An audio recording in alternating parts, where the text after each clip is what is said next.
বইছে নদী, নদী।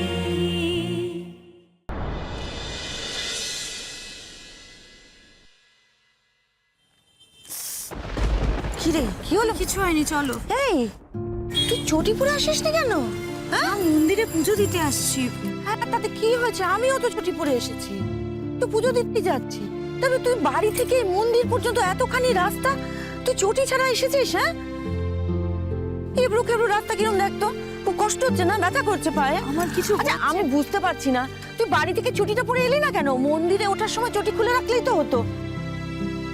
আমি তো তাই করব। আশ্চর্য মেয়ে। মা, আমি আমার কোনো অসুবিধাই হচ্ছে না। আর আমি তোমার ছেলের জন্য কি বা করতে পারলাম বলো? কিছু তো করতে পারিনি। ও কত কত কষ্ট পাচ্ছে বলো তো মা ছেলে।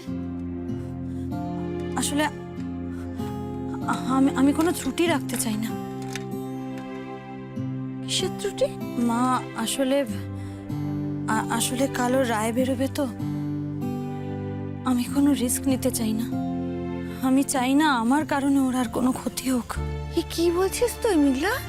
হ্যাঁ, কি কথা বলছিস? তোর কারণে ওর ক্ষতি হবে? কখনো না।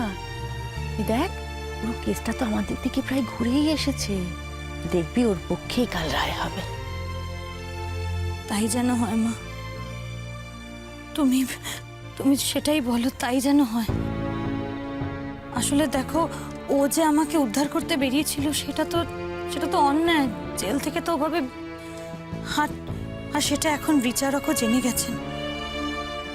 আমি খালি ভাবছি এই কারণে ওর না আবার শাস্তি হয়। আচ্ছা, বিচারক তো এটা বুঝবেন যে ও নিজের স্ত্রীকে বাঁচাতে বেরিয়েছে, নিজের আপনজনকে বাঁচানোর জন্য সবকিছু তুচ্ছ করে ও বেরিয়েছে। এটা বিচারক বুঝবেন না? নিশ্চয়ই বুঝবেন। একটা প্রাণ বাঁচানোর জন্য একটা মানুষ আর কোনো দিকে ফিরে তাকায়নি, আর সে কে না? তার নিজের বউ। নিশ্চয়ই বিচারক বুঝবেন। আমি বলছি, শোন, কালও ঠিক ছাড়া পেয়ে যাবে। আমার ছেলেটা দেখবি দেখবি কাল ছাড়া পেয়ে যাবে। তবু আইনের চোখে তো অন্যায়টা অন্যায় মা। আমি বলছি মেঘলা, আমার ছেলেটা কালকে ছাড়া পেয়ে যাবে। ওই দেখো, এই পাগলি মেয়ে, ওর কাঁদছিস কেন? আচ্ছা মেঘলা, কাঁদে না মা, কাঁদে না। আমি তোকে বলছি, শোন, আর একটা দিনের অপেক্ষা। কাল তোর জন্য একটা নতুন সকাল শুরু হবে মেঘলা। আমার জন্য কাল একটা নতুন দিন শুরু হবে। আবার আমাদের বাড়িতে শান্তি ফিরে আসবে মেঘলা। সব ঠিক হয়েছে, শুধু একটা দিনের অপেক্ষা।